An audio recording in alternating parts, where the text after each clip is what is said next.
Hey, good morning. Nice to see you. It's Monday morning,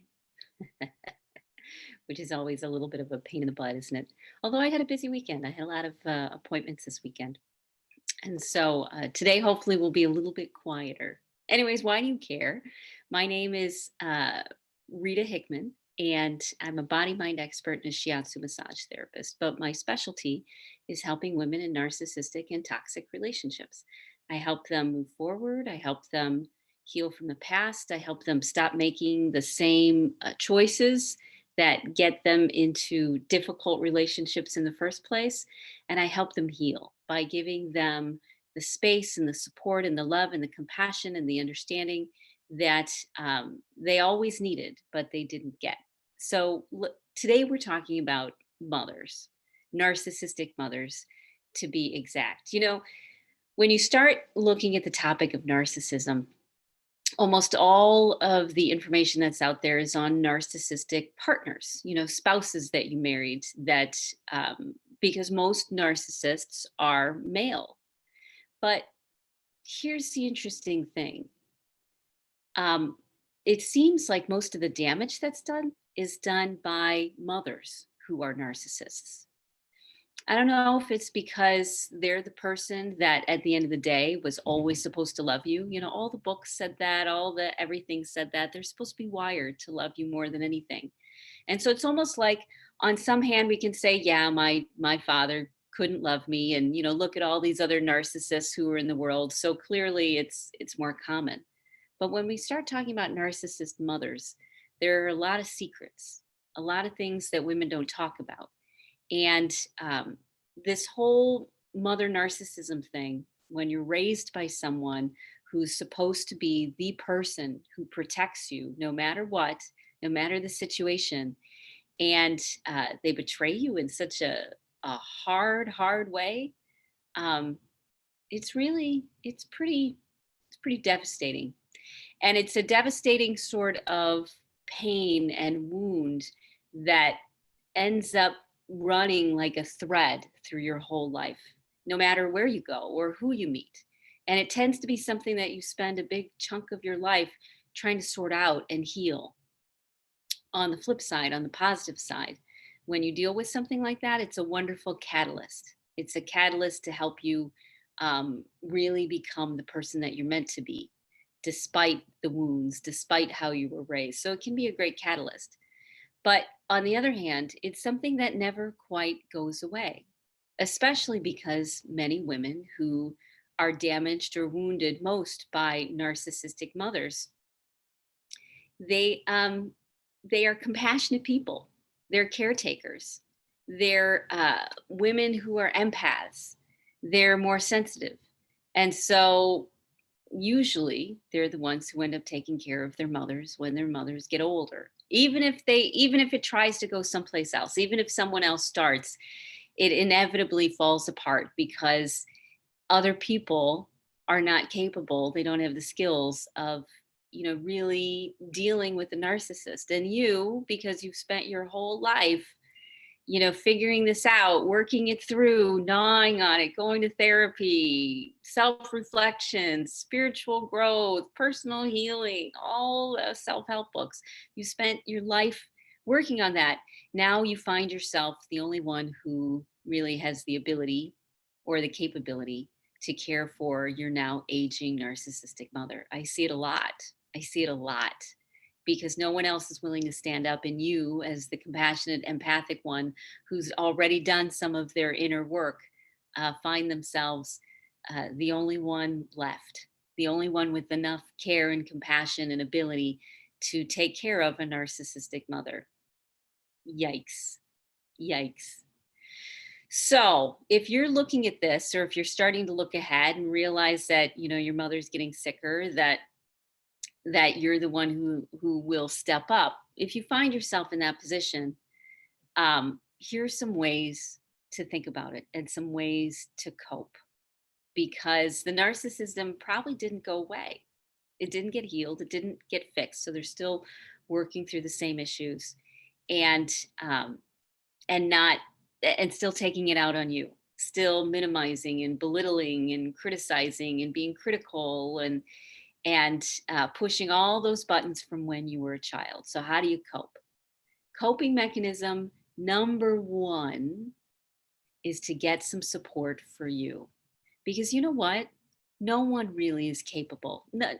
Even the people who are so narcissistic themselves, no one is really capable of dealing with a narcissist in a healthy way, at least a narcissist with a high level of narcissism. They they just don't. The anger and the mood swings and the rages and the manipulation and the gaslighting is just way too much for anybody to deal with. So you have to start looking for support. You have to start looking for women who are able to support you. You have to start looking for any mental health support you want to get, emotional health support you want to get. It's easy to fall into the trap of thinking that you're in this alone, because people don't talk about narcissistic mothers, not very often. And so the secrets begin again and the hiding begins again. But in order to break out of that pattern, you have to reach out and you have to find healthy women who can support you and work through this. And be there for you when you are feeling insecure, when you're feeling less than, when you're feeling like you can't do this, when you're feeling like you don't want to do this anymore, when you're at the end of your rope. These women, this feminine energy, this support that you gather around you is what will keep you moving forward, because you start to realize that the power changes. It's no longer your mother in charge, like she was when someone was a child. But those same beliefs come up, those same buttons, those same traumas, those same nervous system reactions. But now there's a power difference. Now you are the one who holds most of the cards. You can say whether they see their grandchildren or not. You can say whether they're welcome or not. You can set rules. You can set boundaries. And I know there's probably a part of you that doesn't want to be that way, but there's a shift that needs to happen in your head. Most narcissists deal well with clear boundaries that are backed up. It's like structure. When you can be clear about what you're willing to accept and what you're not willing to accept, it actually makes people feel more secure. And so you want to get clear on what you like and what you don't. One of my favorite stories is from my own psychologist, and she was working with a couple in her office, and they brought a full loaded dinner with them.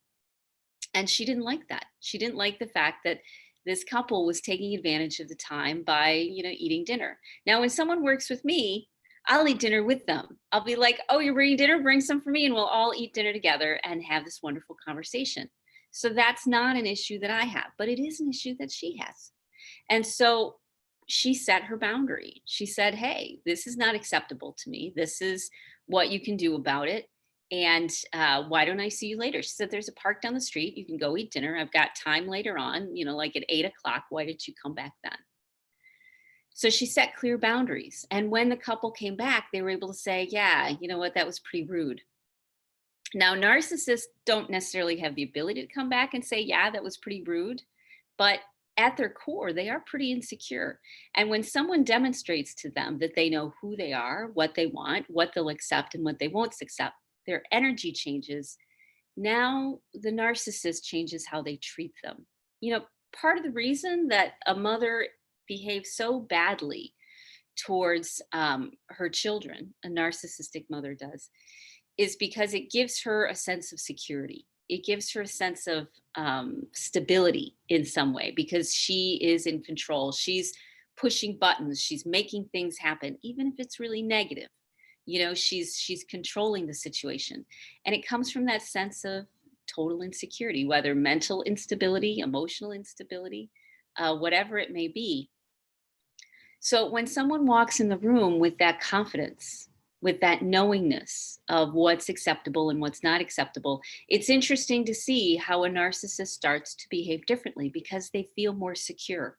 So the more secure you feel in you, the more grounded you feel in you, because you're getting the support, because you're getting the love, because you're working on yourself, you're doing all those really healthy things, meditation, maybe yoga, exercise regularly, getting outside in nature and connecting, making sure you connect with other people. When you do your healthy things, that keep you on a good path, then you walk into the relationship as a centered, grounded, wise sort of human being. And you're no longer the child. When you're the child, she'll revert back to her narcissistic behaviors, which can be cruel.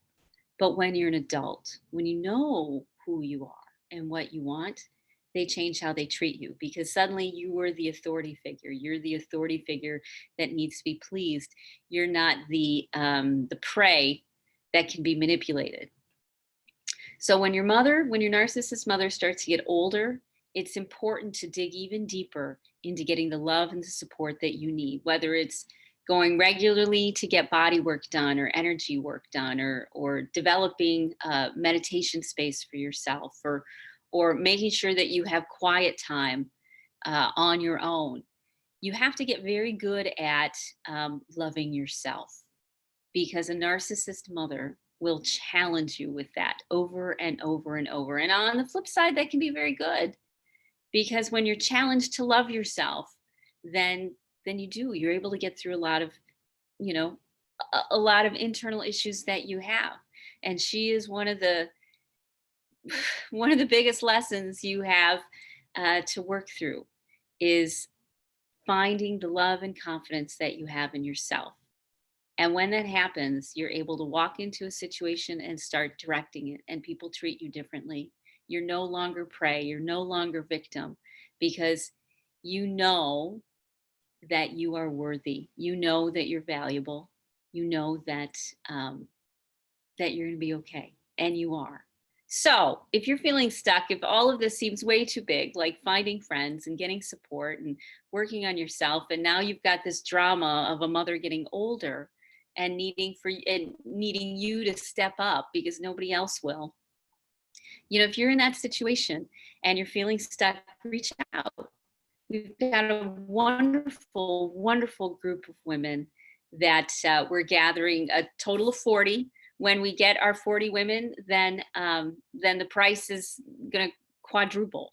But right now, we're keeping it really affordable so that women can get the support that they need. And we can get a really good, solid foundation. We've been doing this for a few months. I've been doing this for 12 something years, and I bring a lot of my own understanding of how the body mind works. And that's the biggest difference between going to therapy and getting coaching or support work done. Therapy is the idea that there's something wrong with you and you need to be fixed.